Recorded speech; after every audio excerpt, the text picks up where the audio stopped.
Taste the Daily. Kallakurichi மாவட்டம் தியாகதுருகம் அருகே சுகாதாரமற்ற குடிநீரால் 7 பேர் எலிக்காய்ச்சலால் பாதிக்கப்பட்டுள்ளனர்.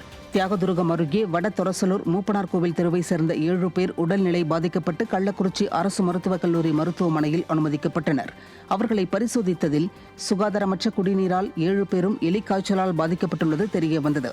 இதையடுத்து வடதொரசலூர் கிராமத்தில் மருத்துவ முகாம் அமைக்கப்பட்டு பொதுமக்களுக்கு பரிசோதனை செய்யப்பட்டு வருகிறது. இந்த நிலையில் அந்த பகுதியில் குடிநீருடன் கழிவுநீர் கலந்து வருவதாக புகார் அளித்தும் அதிகாரிகள் எந்த நடவடிக்கையும் எடுக்கவில்லை என கிராம மக்கள் வேதனை தெரிவித்திருக்கின்றனர். விடியா திமுக ஆட்சியில் அதிகாரிகளின் அலட்சிய போக்கால் கிராமத்தில் தொற்றுநோய் பரவி வருவதாக மக்கள் குற்றம் சாட்டியுள்ளனர். சத்தியமங்கலம் கிராமத்தை சேர்ந்த கொத்தனார் ஒருவர் பள்ளி கிடந்த டாஸ்மாக் மதுபானத்தை குடித்ததால் வயிற்றுப்போக்கு ஏற்பட்டு புதுக்கோட்டை அரசு மருத்துவக் கல்லூரியில் அனுமதிக்கப்பட்டுள்ளார். புதுக்கோட்டை மாவட்டம் சத்தியமங்கலம் கிராமத்தை சேர்ந்த சக்திவேல் என்ற கொத்தனாருக்கு டாஸ்மாகில் வாங்கிய மதுபானத்தை குடித்ததில் வாந்தி மயக்கம் ஏற்பட்டதோடு வயிற்றுப்போக்கும் ஏற்பட்டுள்ளது.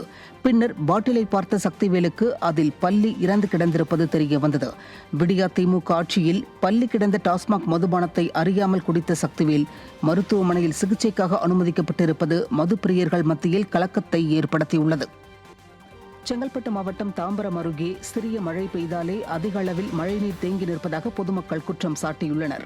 மாடம்பாக்கம், நூத்தஞ்சேரி மற்றும் ஆதித்யா நகர் 3வது தெருவில் சிறிய மழை பெய்தாலே 1 அடி வரை மழைநீர் குளம் போல் தேங்கி நிற்பதாக குற்றம் சாட்டும் குடியிருப்பு வாசிகள் தேங்கிய மழை நீரால் துர்நாற்றம் வீசும் நிலையில் குழந்தைகளுக்கு நோய் தொற்று ஏற்படும் அபாயம் உள்ளதாக அச்சம் தெரிவித்திருக்கின்றனர்.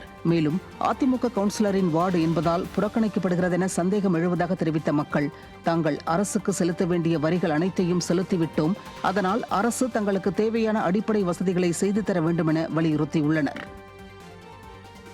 ஒரு சின்ன மழை பெஞ்சாலும் நிறைய தண்ணி தேங்கி நிற்குது.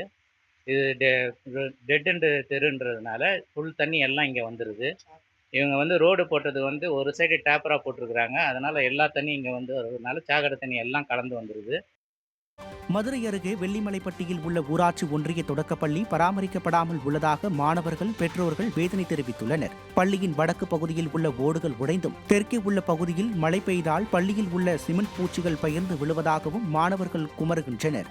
சுவிட்ச் உடைந்து மின்விசிறிகள் வேலை செய்யாமலும் மாணவர்கள் அமரும் பாய் கிழிந்தும் கழிவறை பழுதடைந்தும் காணப்படும் நிலையில் பள்ளியை சீரமைக்காமல் விடிய அரசு வேடிக்கை பார்ப்பதாக கிராம மக்கள் குற்றம் சாட்டினர். விருதுநகர் மாவட்டம் சதுரகிரி கோவிலுக்கு செல்லும் வழியில் உள்ள ஓடைகளில் பாலம் கட்டப்படுவதில் விடியா அரசு அலட்சியமாக செயல்படுவதால் பக்தர்கள் வேதனையடைந்துள்ளனர். கடந்த 2022-2023 ஆண்டு பட்ஜெட்டில் ஓடைகளில் பாலம் கட்ட 9 கோடி ரூபாய் நிதி ஒதுக்கப்பட்ட நிலையில் வனத்துறை அனுமதி பெறாமல் விடியா அரசு 3 ஆண்டுகளாக அலட்சியமாக செயல்பட்டு வருகிறது. இதனால் வெள்ளப்பெருக்கின் போது சதுரகிரி கோவிலுக்கு செல்ல முடியாமல் அவதிக்குள்ளாவதாக தெரிவிக்கும் பக்தர்கள் விடியா அரசு விரைந்து வனத்துறை அனுமதி பெற்று பாலத்தை கட்டி முடிக்க வேண்டுமென வலியுறுத்தியுள்ளனர். விழுப்புரம் மாவட்டம் விக்கிரவாண்டி தொகுதியில் வாக்கு சேகரிக்க சென்ற திமுக வேட்பாளரிடம் பொதுமக்கள் சரமாரியாக கேள்வி எழுப்பினர். திமுக வேட்பாளர் அன்னியூர் சிவாவை ஆதரித்து வாக்கு சேகரிக்க செல்லும் திமுக அமைச்சர்கள் மற்றும் எம்எல்ஏக்களுக்கு பல்வேறு இடங்களில் பொதுமக்கள் எதிர்ப்பு தெரிவித்து வருகின்றனர். இந்த நிலையில் நேமூர் பகுதிகளில் வாக்கு சேகரிக்க சென்ற திமுக வேட்பாளர் அன்னியூர் சிவாவிடம் அங்கிருந்த இளைஞர் ஒருவர் தமிழகத்தில் எப்போதுதான் மதுவிலக்கு கொண்டுவரப்படும் என கேள்வி எழுப்பினார். அதற்கு திமுக வேட்பாளர் அன்னியூர் சிவா மத்திய அரசிடம் கேளுங்கள் என மழுப்பலாக பதிலளித்துவிட்டு அங்கிருந்து நழுவிச் சென்றார். அப்போது கேள்வி கேட்ட இளைஞரை எதுக்கு கேள்வி கேட்கிற என திமுக நிர்வாகி மிரட்டியது பரபரப்பை ஏற்படுத்தியது. மதுவை ஒழிக்கணும், அதுக்கு என்ன ஒரு முடிவு சொல்லுங்க. அது எம்எல்ஏ பேசுறது இல்லனா, இல்லனா நீங்க பேசுங்க. அது பிரதமர் பேசணும். பிரதமர் தமிழ்நாட்டுல தான மது இல்ல இந்தியா பூரா இருக்குது, குஜராத்ல இருக்குது. அண்ணா ஸ்டாலின் ஐயா அது குஜராத்ல இருக்குதா? அங்க இல்ல ஏன் பேச விட மாட்டீங்க? ஏன் பேசணும்? ஸ்டாலின் ஐயா ஒழிக்கிறேன்னு சொன்னார்ல, போய் பாரு. எங்க கேளு. நாம குடிக்காம இருக்கோம். தஞ்சாவூர் ஐயம்பேட்டையில் நாடாளுமன்ற தேர்தலில் வெற்றி பெற்ற திமுக மற்றும் கூட்டணி கட்சியின் உறுப்பினர்களை கௌரவிக்கும் விழாவில் பாதிக்கப்பட்ட முதலீட்டாளர்கள் மனு கொடுப்பதற்காக சூழ்ந்ததால் பரபரப்பு ஏற்பட்டது. ராகத் டிரான்ஸ்போர்ட் நிறுவனத்தில் முதலீடு செய்து பாதிக்கப்பட்டவர்கள் 1 கோடி 3 ஆண்டுகளாக புகார் கொடுத்தும் விடியா திமுக அரசு சரிவர நடவடிக்கை எடுக்கவில்லை என்று கூறி புதிதாக தேர்ந்தெடுக்கப்பட்டுள்ள நாடாளுமன்ற உறுப்பினர்களான சுதா, நவாஸ்கனி ஆகியோரிடம் மனு கொடுப்பதற்காக சூழ்ந்தனர். ஆனாலும் பாராட்டு விழாவிற்கு வருகை தந்த நாடாளுமன்ற உறுப்பினர்கள் பாதிக்கப்பட்டவர்களை சந்திக்காமல் விடியா அரசின் காவல்துறை உதவியுடன் மண்டபத்திற்குள் சென்றனர். கடந்த 3 ஆண்டு காலத்துல நாங்கள் வெறும் 4 போராட்டங்களை தான் முன்னெடுத்திருக்கிறோம். இனியும் நாங்கள் பொறுமையாக இருப்பதாக இல்லை.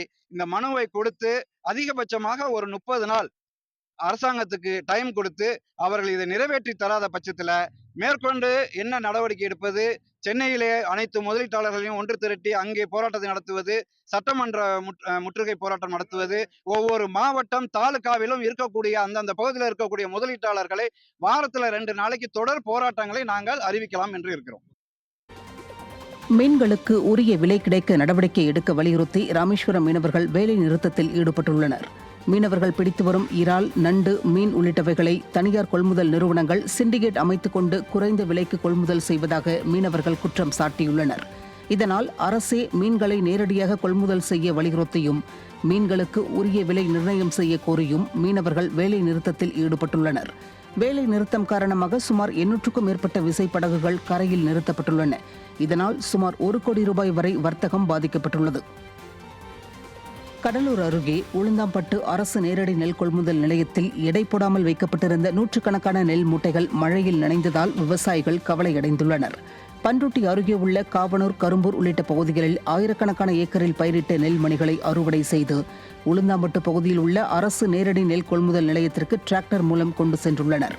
அரசு நேரடி நெல் கொள்முதல் நிலையத்தில் எடை போடாமல் வைக்கப்பட்டிருந்த 100கணக்கான நெல் மூட்டைகள் மழையில் நனைந்து சேதமடைந்ததால் விவசாயிகள் பெரும் துயருக்காளாகியுள்ளனர்.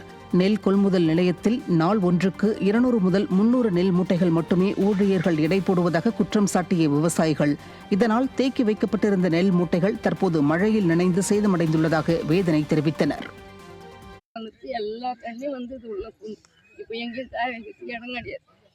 நாங்கள் எப்படி வாரி போட்டோம், ஆள் வச்சு வாரி போட்டோம்னாலும் இடம் இல்லை. தலைமுறை பாடுபட்டு தூக்கி கொடுக்குறா நாங்கள் என்ன செய்ய முடியும்? இதான் நாங்களுக்கு வகுத்து குழப்புக்கு இல்லைன்னு தான் இதை வந்து பயிர் வச்சுது. எங்களை யாரும் பார்க்குறவங்க இல்லை. காலையிலேருந்து நாங்கள் கூலியால் வச்சு வரையாந்து கொட்டணும். இதில் திருப்பி நாங்கள் எங்கே எடுத்து போக முடியும்? நாங்களே சத்த வண்டி வச்சு அடிச்சு வந்தோம். சொந்த டிப்பர் இருக்குது, எதை அடிச்சு மரத்துக்கு நாங்கள் அடிச்சு வந்து போட்டு 10 நாளாக கிடக்குது. மழையில் நனைஞ்சு போச்சு. 10 நாளாக போட வேண்டியதானே? 10 மூட்டை போடுறாங்க, 5 மூட்டை போடுறாங்க, அவங்க மட்டும் வீட்டுக்கு போயிடுறாங்க. யார் பாதிக்கப்படுறது? நாங்கள் தான் பாதிக்கப்படுறோம், அவங்க பாதிக்கப்படல. சென்னை தண்டையார்பேட்டையில் 8 வயது சிறுவனை தெருநாய் துரத்தி கடித்து குதறிய சம்பவம் அதிர்ச்சியை ஏற்படுத்தியுள்ளது. சேனியம்மன் கோவில் தெருவை சேர்ந்த தனலட்சுமியின் 8 வயது மகன் கௌரிநாதன் கடைக்கு சென்றபோது தெருநாய் ஒன்று சிறுவனை ஓட விரட்டி கடித்து குதறியுள்ளது. இதில் சிறுவன் படுகாயமடைந்த நிலையில் ஸ்டான்லி மருத்துவமனையில் சிகிச்சைக்காக அனுமதிக்கப்பட்டுள்ளார். ஒரே நாளில் 3 பேரை தெருநாய் கடித்து குதறிய நிலையில் விடியா திமுக அரசு தெருநாய்களை கட்டுப்படுத்த வேண்டும் என மக்கள் வலியுறுத்தியுள்ளனர். தூத்துக்குடி மாநகராட்சியில் தொழிலாளர்கள் விரோத போக்கை கண்டித்து 100கணக்கான தூய்மை பணியாளர்கள் சாலை மறியல் போராட்டத்தில் ஈடுபட்டனர். பணி நிரந்தரம் செய்ய வேண்டும், தமிழக அரசாணைப்படி தூய்மை பணியாளர்களுக்கு ஊதியம் வழங்க வேண்டும் உள்ளிட்ட பல்வேறு கோரிக்கைகளை வலியுறுத்தி மாநகராட்சி அலுவலகம் முன்பு சாலை மறியலில் ஈடுபட்டனர். 1 மணி நேரத்திற்கு மேலாக நடைபெற்ற இந்த போராட்டத்தால் அப்பகுதியில் போக்குவரத்து பாதிக்கப்பட்டது. இதைத் தொடர்ந்து அங்கு வந்த மாநகராட்சி அதிகாரிகள் மற்றும் காவல்துறையினர் பேச்சுவார்த்தை நடத்தியதைத் தொடர்ந்து தூய்மை பணியாளர்கள் கலைந்து சென்றனர். தருமபுரி மாவட்டம் ஒகேனக்கலுக்கு நீர்வரத்து வினாடிக்கு 5000 கனஅடியாக அதிகரித்துள்ளது. தென்மேற்கு பருவமழை தீவிரமடைந்திருப்பதால் கர்நாடக மாநிலத்தில் உள்ள கபினி மற்றும் கிருஷ்ணராஜசாகர் அணைகளிலிருந்து தமிழகத்திற்கு திறந்துவிடப்படும் நீர்வரத்து அதிகரித்துள்ளது. இதனால் தமிழக எல்லையான பிலிகுண்டுலுவுக்கு வரும் நீர் வினாடிக்கு 5000 கனஅடியாக உயர்ந்ததை அடுத்து ஒகேனக்கல் மெயின் அருவி, ஐந்தருவி, சினி அருவி உள்ளிட்ட அருவிகளில் தண்ணீர் ஆர்ப்பரித்து கொட்டுகிறது. இதைத் தொடர்ந்து ஒகேனக்கலுக்கு வரும் நாட்களில் சுற்றுலா பயணிகளின் எண்ணிக்கையும் அதிகரிக்கும் என்பதால் விடியா திமுக அரசு பாதுகாப்பு ஏற்பாடுகளை முறைப்படுத்த வேண்டும் என கோரிக்கை எழுந்துள்ளது. குமரிக்கடல் உள்வாங்கியதால் விவேகானந்தர் பாறைக்கு படகு போக்குவரத்து தற்காலிகமாக ரத்து செய்யப்பட்டது. இது வழக்கமான நிகழ்வு என்றும் அமாவாசை, பௌர்ணமி நாட்களில் கடல் நீர் மட்டத்தில் ஏற்றத்தாழ்வு ஏற்படும் என்றும் அதிகாரிகள் தெரிவித்தனர்.